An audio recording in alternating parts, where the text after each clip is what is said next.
What, in your view, is the current state of the Republican Party here in Iowa? I mean, it's as strong as it's ever been. I took over 10 years ago, and the party was an absolute mess.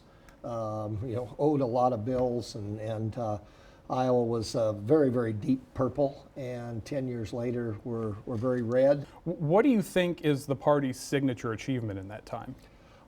Definitely tax relief. There's been several income tax bills that we're now going to accelerate the 3.8% flat tax. That's going to save Iowans billions. And then education funding. Last year, we brought Iowa from toward the bottom of the list of states to almost to the top in terms of starting pay for teachers.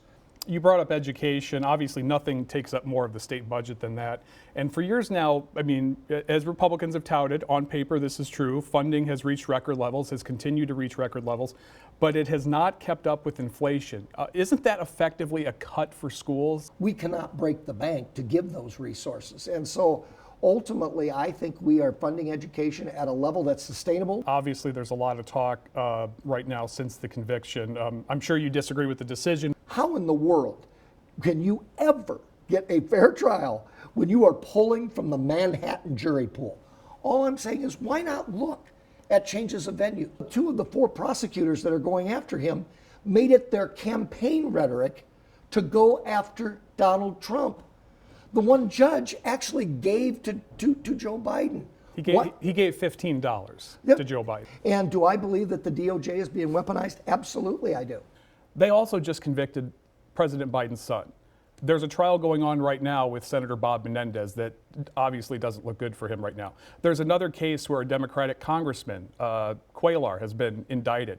How is this weaponization? Because it seems like there are many Democratic leaders that are also facing some serious charges right now. That's serious charges, but slam dunk cases. Comparing that to Trump getting 34 from 34 convictions from a jury pool that's 85% anti-Trump in the last election, with a judge whose daughter is making money, I think it's apples and oranges. Does politics really have to come into play with every facet of our lives? Because it seems like it's becoming that way. Look, the Republicans have made things personal, but I don't think you will find any time in history, I think you have to go back to almost pre-Civil War, to find a time in a situation where one human being has been demonized to the point where I really believe there is something to the actual Trump derangement syndrome. I actually think I didn't see anything even close, and I don't think anybody can argue that we did, against Obama from Republicans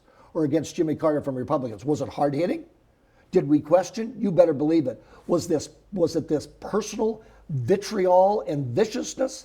I don't think so. To be fair, many Republicans questioned Obama's citizenship. They questioned whether or not he was even born in this country. I mean, that to me is kind of personal. Well, there was a fragment of people that did that, but including the former president. Absolutely, but I'm talking about Jeff Kaufmann. I'm talking about the Iowa Republican Party, and I'm telling you, there has been nothing in Iowa even close to what they've done. And the most important thing, though, the most important thing of all, the most important thing I can say here today, is we are on the verge of losing our first in the nation status because of bad decisions by the Democratic Party.